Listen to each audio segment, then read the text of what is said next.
ملک کے بیشتر حصوں میں گرمی کی شدت میں اضافے کے بعد ہیٹ ویو کا خدشہ ظاہر کیا جا رہا ہے۔ ہیٹ ویو کے دوران ہیٹ اسٹروک کا خطرہ بھی بڑھ جاتا ہے، جو جان لیوا ثابت ہو سکتا ہے، جبکہ اس کے ساتھ ساتھ شدید گرمی سے سانس لینے میں مشکلات اور پہلے سے لاحق بیماریوں کی شدت میں بھی اضافہ ہو سکتا ہے۔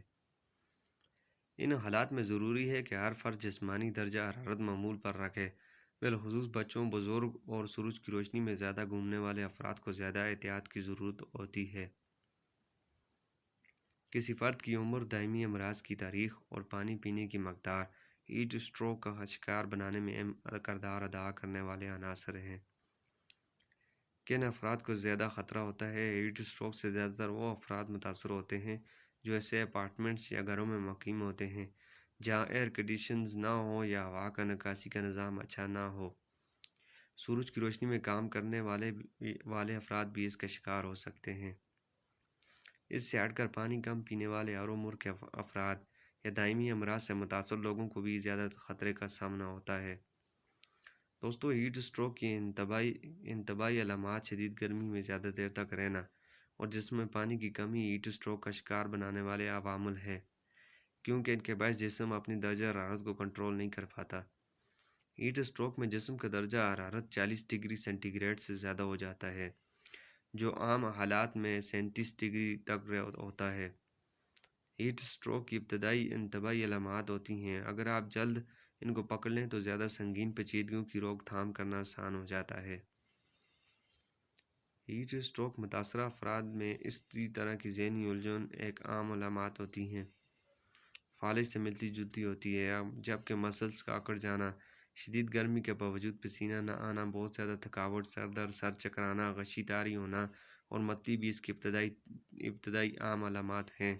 اگر یہ علامات نظر آئیں تو سنگین نشانیوں سے قبل طبی امداد کے لیے رجوع کرنا چاہیے۔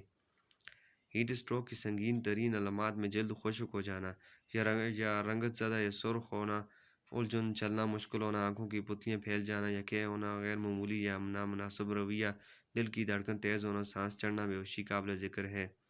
اگر آپ کو یا آپ کے ارد گرد کسی فرد کو گرم موسم کے دوران اوپر درج کسی ایک یا زیادہ علامات کا سامنا ہو تو فوری طور پر طبی امداد کے لیے رجوع کرنا چاہیے۔ ابتدائی طبی امداد کیسے فراہم کریں؟ اگر ہیٹ اسٹروک کا شبہ ہو تو فوری طور پر اسپتال کا رخ کرنا چاہیے یا طبی امداد کے لیے رجوع کرنا چاہیے، کیونکہ تاخیر جان لیوا ثابت ہو سکتی ہے۔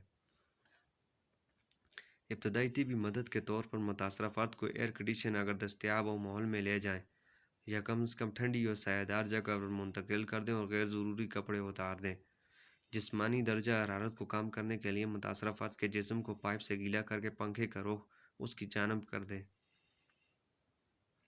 اگر زیادہ جسمانی مشقت کے نتیجے میں ہیٹ اسٹروک کا سامنا ہوا ہو تو برف کو کسی کپڑے یا آئس پیک میں رکھ کر متاثرہ فرد کی گردن، کمر یا بغلوں میں لگائیں، کیونکہ یہ ایسے جلد کے قریب ترین موجود شریانوں والے ہوتے ہیں اور انہیں ٹھنڈا کرنا جسمانی درجہ حرارت کو کم کر سکتا ہے۔ مگر برف کو چھوٹے بچوں، دائمی امراض کے مریضوں یا بغیر جسمانی مشقت کے ہیٹ اسٹروک کے شکار افراد کے لیے استعمال نہ کریں، یہ ان کے لیے خطرناک ہو سکتا ہے۔ متاثرہ فرد کے لیے ٹھنڈے پانی کے ٹب یا شاور کا استعمال کریں۔ ہیٹ اسٹروک کا شکار ہونے سے کیسے بچیں؟ جب موسم بہت زیادہ گرم ہو تو بہتر ہے کہ ایئر کنڈیشن دستیاب ہونے پر ماحول میں رہنے کو ترجیح دیں یا کم از کم گھر سے باہر نہ نکلیں۔ اگر باہر جانا ضروری ہو تو ہیٹ اسٹروک سے بچنے کے لیے ہلکے پھلکے کپڑوں کا استعمال کریں جن کا رنگ زیادہ گہرا نہ ہو۔ زیادہ سے زیادہ پانی پینا عادت بنائیں یا کم از کم دن بھر میں 8 گلاس پانی، پھلوں کے جوس وغیرہ کا استعمال کریں، کیونکہ گرمی سے منسلک بیماری کے نتیجے میں جسم میں نمک کی سطح کم ہوتی ہے۔ پیشاب کی رنگت کو نظر میں رکھیں۔ اگر اس کی رنگت گہری ہو تو یہ جسم میں پانی کی کمی کی ایک نشانی ہے، جبکہ ہلکا زردی یا شفاف رنگ جسم میں پانی کی مناسب مقدار کا انادیہ دیتا ہے۔ اگر ممکن ہو تو باہر کے کام دن کے ٹھنڈے اوقات میں کرنے کو کوشش کریں، یعنی صبح یا سورج غروب ہونے کے بعد۔ سورج سے بچنے کے لیے چھتری کا استعمال ضرور کریں۔ پانی ہر وقت اپنے ساتھ رکھیں اور وقفے وقفے سے پیتے رہیں تاکہ جسم میں نمکیات پانی کی کمی یا بآسانی پورا ہو جائے۔